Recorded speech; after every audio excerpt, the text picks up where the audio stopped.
সকালে উঠে আগে মন প্রাণ উজাড় করে তোমার শরীরের প্রতিটি কোষের প্রতি কৃতজ্ঞতা প্রকাশ করবে। Tips for daily life. হ্যাঁ, আমাদের প্রত্যেক দিন দৈনন্দিন জীবনে এমন ছোট ছোট কী জিনিস করতে পারি যাতে করে আমাদের জীবনে একটা ভ্যালু অ্যাডিশন হয়। মানুষের সংখ্যা এটা যে অনাদিকাল থেকে চলে আসছে, আজও চলছে, কালও চলবে। কেন বল, পুণ্যই থাকতো জগতে, তাহলে পাপ বলে কি কিছু থাকতো? আর যদি পাপই যদি জগতে কেবল থাকতো তাহলে কি পুণ্য বলে কিছু থাকতো? না। তার অভিধানে পানিশমেন্ট কথাটা লেখা নেই, ওটা মানুষের অভিধানের জিনিসটা ভগবানের উপর চাপিয়ে মানুষ কিন্তু ভগবানকেও মানুষের মতন করে রেখেছে।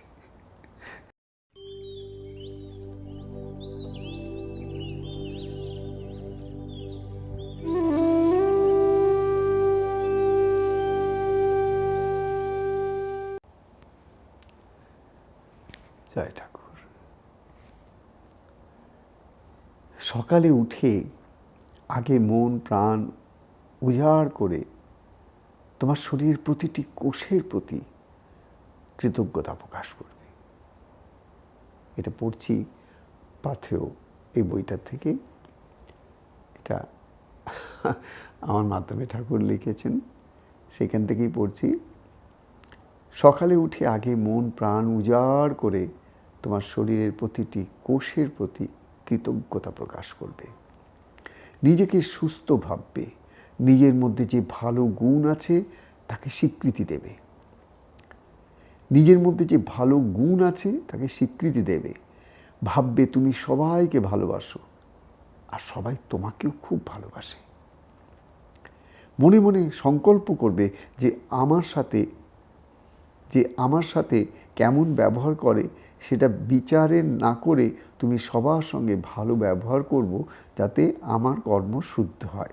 আচ্ছা, মনে মনে সংকল্প করবে যে আমার সাথে কেমন ব্যবহার করে সেটা বিচার না করে, কে মানে আর পাঁচজন আমার সাথে কেমন ব্যবহার করে সেটা বিচার না করে আমি সবার সঙ্গে ভালো ব্যবহার করব যাতে আমার কর্ম শুদ্ধ হয়। দেখবে কত আনন্দে থাকতে পারবে। Simple tips.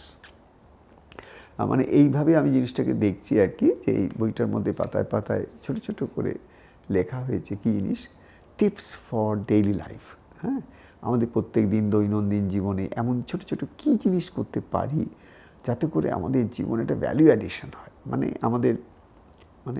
আমাদের যে ভগবান আমাদের কিছু দৈব সম্পত্তি দিয়ে পাঠিয়েছেন, বুঝতে পারলে না? আমাদের প্রত্যেকের কাছে কিন্তু আসরিক সম্পত্তিও আছে, আবার দৈব সম্পত্তিও আছে। অর্থাৎ আমাদের প্রত্যেকের মধ্যে অসুরের গুণগুলোও আছে, আবার দেবতাদের গুণগুলোও আছে। এই নিয়েই তো আমরা মানুষ, এইখানেই তো আমাদের মানুষের বৈশিষ্ট্য। একই আধারে একই মানুষের শরীরের মধ্যে এই দুটো দিক কিন্তু সারা জীবন খেলছে। তাই জন্যে যারা এই যেমন শ্রী শ্রী চণ্ডী, এই যে দুর্গা সপ্তশতী চণ্ডী, এটা কিন্তু দেব অসুরের সংগ্রাম সম্বন্ধে বলা হয়েছে। দেব অসুরের সংগ্রাম এটা যে অনাদিকাল থেকে চলে আসছে, আজও চলছে, কালও চলবে। কেন? তার কারণ আমাদের এই সমগ্র সৃষ্টিটা অপোজিটসে দাঁড়িয়ে আছে। দেব অসুর, দিন রাত্রি, ভালো মন্দ, সুখ কু, পাপ পুণ্য, সব দেখবে এই দেখো ঠিক অপোজিটসে চলছে সব কিছু। এই যে অপোজিটসে কেন, সেই অপোজিটসের পরিপ্রেক্ষিতে এইটা তুমি পাপ পুণ্য, যদি কেবল পুণ্যই থাকতো জগতে তাহলে পাপ বলে কি কিছু থাকতো? আর যদি পাপই যদি জগতে কেবল থাকতো তাহলে কি পুণ্য বলে কিছু থাকতো? কেবল যদি সব ডাকাতি থাকতো তাহলে কি আর কেউ সাধু বলে থাকতো? আর কেবল যদি সবাই সাধু হয়ে যেত তাহলে কি আর চোর বলে কেউ থাকতো? তার মানে কি সব কিছুই প্রেক্ষাপটে। তো এখানে কি, সকালে উঠে আগে মন প্রাণ উজাড় করে তোমার শরীরের প্রতিটি কোষের প্রতি কৃতজ্ঞতা প্রকাশ করবে। গ্র্যাটিটিউডটা জীবনের একটা তোমার অন্তরঙ্গ সাধনা। তোমার ভেতরের আত্মশুদ্ধির জন্যে, চিত্তশুদ্ধির জন্যে, মনের পবিত্রতা আনার জন্যে যদি তুমি আমাকে জিজ্ঞাসা করো, বাবা আপনি আমাকে একটা চাবি দিন যেটা দিয়ে আমি খুলব আমার মনে সেই তিজোরিটাকে, যার মধ্যে ঠাকুর কীরকমভাবে যেন হাইড করে রেখেছেন, আমি যেটা খুঁজছি সেই আনন্দ, সেই শান্তি, তা আমি সেই চাবিটা বলবো কৃতজ্ঞতা। তোমার মধ্যে যত কৃতজ্ঞতা থাকবে তত তুমি কিন্তু আকাশে বাতাসে চতুর্দিকে সব দিকে তাকালে কেবল সেই একটা আনসিন হ্যান্ডস দেখতে পাবে, যে তোমাকে সারা জীবন না জানি কত কিছু দিয়েছে, কতভাবে তোমাকে ভালোবাসা, কতভাবে তোমাকে স্নেহ মমতা দিয়ে মাতৃবৎ স্নেহে তোমাকে কিন্তু সব দিক থেকে প্রোটেকশন করে দিয়েছেন। তারপরেও ছোটো ছোটো ভুল ত্রুটির মধ্যে দিয়ে জীবনে তুমি কত শিক্ষা পেয়েছো, সেটাও তার স্নেহ, সেটাও তার মমতা। তিনি কখনো কাউকে পানিশমেন্ট দেন না। তার অভিধানে পানিশমেন্ট কথাটা লেখা নেই, ওটা মানুষের অভিধানের জিনিসটা ভগবানের ওপর চাপিয়ে মানুষ কিন্তু ভগবানকেও মানুষের মতন করে রেখেছে, তাই না? অ্যাকচুয়ালি কী করে থাকতে পারে যে তিনি কাউকে পানিশমেন্ট দিচ্ছেন? এরকম হয়? এরকম ভগবানের কনসেপ্ট যদি কেউ চিন্তাও করে থাকে, করতে পারে, কারণ মানুষ তো মানুষের মতনই চিন্তা করবে। তুমি তো আশা করতে পারো না মানুষ যিনি ব্রহ্মজ্ঞানী তার মধ্যে চিন্তা করবে। তো যিনি মানুষে তো মানুষের মধ্যে চিন্তা করতে, সেইটাই আর কি যেটা বলছি, যে তুমি কি করবে, তুমি সকালবেলা উঠে আগে তোমার শরীরের প্রত্যেকটি কোষকে কী দিয়ে ভরবে?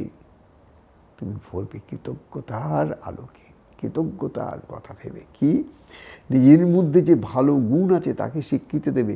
আমি দেখেছি আত্মিক মানুষ, যতজনের সঙ্গে আমি সংস্পর্শে এসেছি, বেশিরভাগ মানুষ জীবনে তারা যে দুঃখগুলো পায় সেগুলো সব কিছুর মূল রয়েছে তারা নিজেদের গুণগুলোকে দেখতে শেখেনি।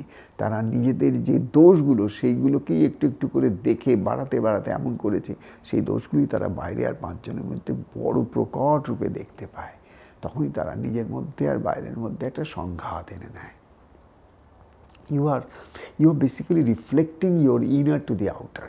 সেই ইনারটাতে তুমি যদি নিজেকে সবসময় যদি আমি এইটা ঠিক করে করতে পারি না, আমি সেটা ঠিক করে করতে না, আমি তো যদি করতেই পারতাম তাহলে আমাকে এরকমভাবে সবাই এত কন্ডেম দৃষ্টিতে দেখে কেন, আমি কেন আগের মতন সাকসেসফুল হতে পারলাম না, ওর মতন আমি কেন পেলাম না, তার মতো আমি এটা তো আমার করা উচিত ছিল, আমি এটা কেন করতে পারলাম। মানে you are always criticising yourself, you are always trying to be a perfectionist, যেটা একদম বেস্ট হওয়া দরকার, কিন্তু সেটা তো হলো না। আর যেই হলো না, তুমি তোমাকে নিজেকে ছোটো দেখতে আরম্ভ করলে, কন্ডেম করতে আরম্ভ করলে, ক্রিটিসাইজ করতে আরম্ভ করলে। এতে কী হলো? তুমি অ্যাডভান্টেজটা কী পেয়েছো একটাই, নিজের গুণগুলোকে আমি কিন্তু অহংকার বাড়াবার জন্য দেখতে বলছি না। Don't try to take me wrong. আমি নিজের গুণ বলতে আমি সেগুলোকে বলছি যেগুলো তোমার positive side of your life.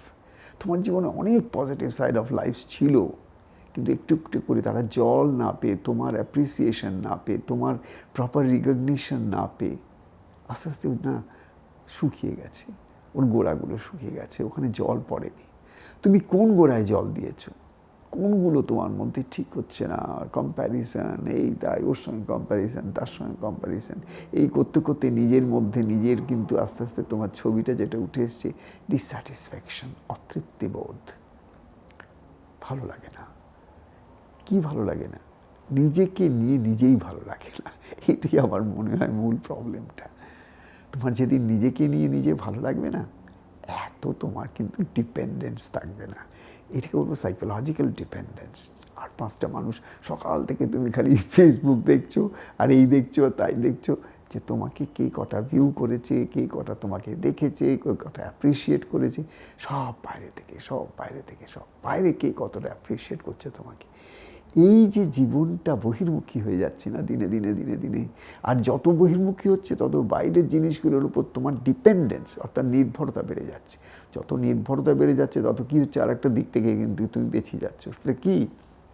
তুমি নিজের যে একটা, তোমার যে একটা খুঁটি আছে, তোমার নিজের ভেতরে যে একটা এমন কিছু ভগবান দিয়ে রেখেছেন যে খুঁটিটাকে তুমি যদি ধরতে পারো, তাহলে কেউ তোমাকে কিন্তু দুঃখ দিতে পারে না।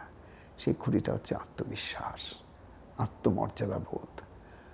এটা অহংকারী মানুষের কথা বলছি না, এটা আমি আত্মার যে একটা, আত্মা বলতে যে একটা soul consciousness, awareness of your higher self, higher mind, pure mind, নিজের মনের যে একটা পবিত্র স্থান আছে, সেইটার সঙ্গে তুমি যত যুক্ত হও তত কিন্তু হয় ওই পবিত্রতার যে একটা আভা, সেটা তোমার চোখ, মুখ, কথাবার্তা সব কিছুর মধ্যে থেকে ফুটে ওঠে। কৃত্রিমতা আর থাকে না। তুমি মানে কৃত্রিমতাটাকে তুমি ঢাকবার চেষ্টা করো না আর, কারণ সেটা তোমার স্বাভাবিক হয়ে গেছে, তুমি স্বাভাবিকভাবে সুন্দর হয়ে গেছো, তাই কোনো কিছুতে তোমার কিছু অসুবিধা নেই কে কী বললো আর কে কী করলো।